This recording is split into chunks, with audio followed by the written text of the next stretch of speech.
todos devem ser estimulados e ajudados dentro do seu ministério, dentro daquilo que Deus chamou a pessoa para fazer.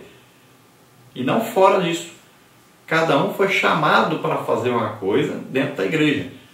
E todos devem ser ajudados a realizar isso que Deus chamou aquela pessoa para fazer. O apóstolo Paulo espera dos filipenses autocontrole e não um comportamento explosivo, próprio de pessoas destemperadas ou sem domínio próprio. Ele assim o faz por saber que aquele que tem a alegria do Senhor no coração possui a disposição amável e honesta para com outras pessoas, particularmente em relação àquelas inamistosas e más. William Barclay escreve que o homem que tem moderação é aquele que sabe quando não deve aplicar a letra estrita da lei, quando deve deixar a justiça e introduzir a misericórdia. Então Paulo aqui muito provavelmente estava se referindo aí a Evódia e Sintique, e falando que a solução ali deveria então ser tratadas todas as duas de maneira igual. Então essas duas mulheres deveriam ser colocadas na mesma posição que as outras pessoas da igreja. Porque se elas fossem tratadas como líderes, como pessoas imexíveis, então o que aconteceria? Uma se destacaria mais do que a outra, ou então o povo estaria submisso a elas e não poderia chamar a atenção delas. Então elas deveriam ser colocadas no mesmo patamar. Equidade quer dizer isso, mesmo patamar. Então todos deveriam ser tratados igualmente, para que houvesse uma solução daquele problema que estava acontecendo ali. E é claro que Paulo, quanto aos falsos mestres, ele indicava diferente, né? Ele chamava eles de inimigos da cruz de Cristo. Ele os tratava como inimigos, que deveriam ser combatidos e não chamados à comunhão da igreja com as suas heresias. Então é diferente. Sempre Jesus tratou essas pessoas religiosas com falsos ensinos de maneira até abrupta, né? Agora, quanto às pessoas da igreja, aí o tratamento deve ser: todos são iguais perante Deus e dentro da igreja todos têm o mesmo tamanho. Não pode ser colocado alguém como privilégio de ser mais importante que os outros. Então todos estão ali para servir a Cristo. Muitas vezes, ao invés de empregar a lei, a justiça, é melhor empregar a misericórdia. Então sempre trabalhar com o amor funcionando. Muitas vezes nós vamos ter que perder para que a igreja ganhe. Vamos ter que nos sacrificar para que a igreja ganhe com isso. A vida do cristão é uma vida de sacrifício em prol da obra de Deus. Então passamos por tribulação, angústia, perseguição, muitas vezes devido ao geral da igreja ser beneficiado.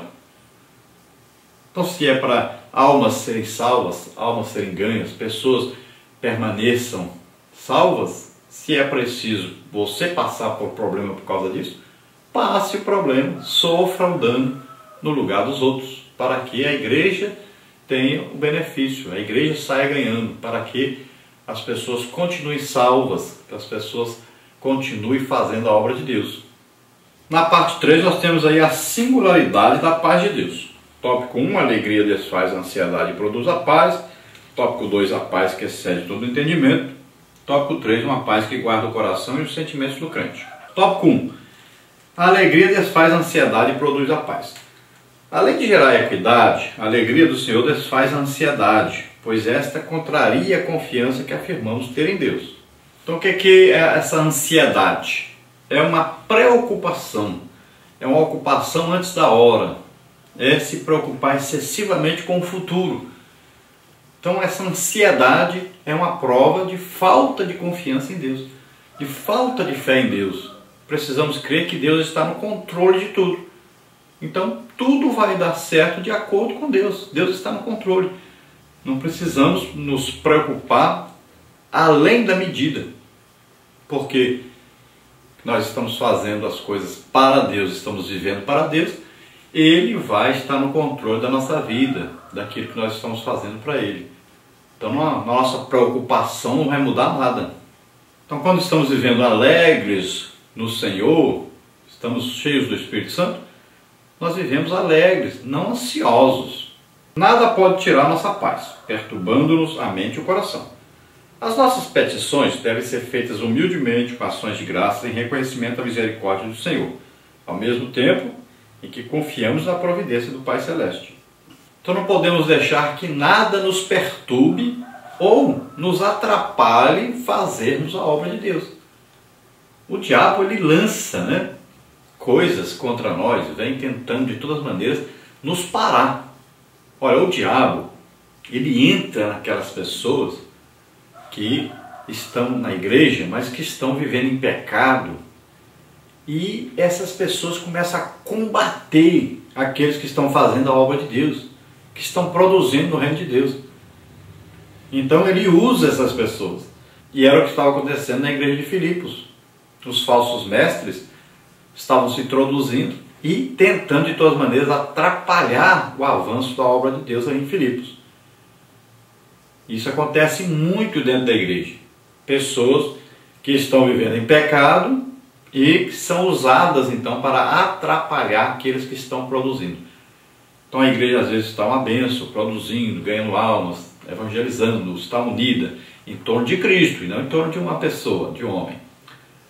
E aí, essas pessoas que estão em pecado estão ali fazendo todo tipo de coisa contrária ali para poder atrapalhar o desenvolvimento da obra de Deus. Estão ali infiltradas ali para atrapalhar somente. Estão tentando parar a obra de Deus.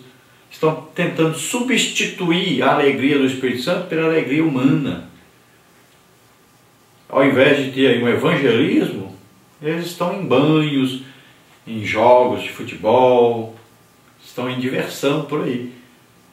Então eles vão mudando a alegria do Espírito Santo, trocando pela alegria humana. Ao invés de se alegrarem com a presença de Deus, com batismos, com curas, com milagres, a alegria deles só existe quando estão aí, vendo as coisas, participando das coisas do mundo. Ao invés de agradar o Espírito Santo, agradar a Deus, agradam a própria carne. Mas o verdadeiro crente, ele não segue essas coisas.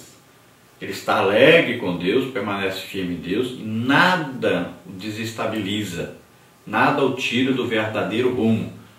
E ele está sempre orando ao Senhor, suplicando, está sempre também agradecendo a Deus, reconhecendo a providência de Deus, a presença de Deus em tudo que ele faz.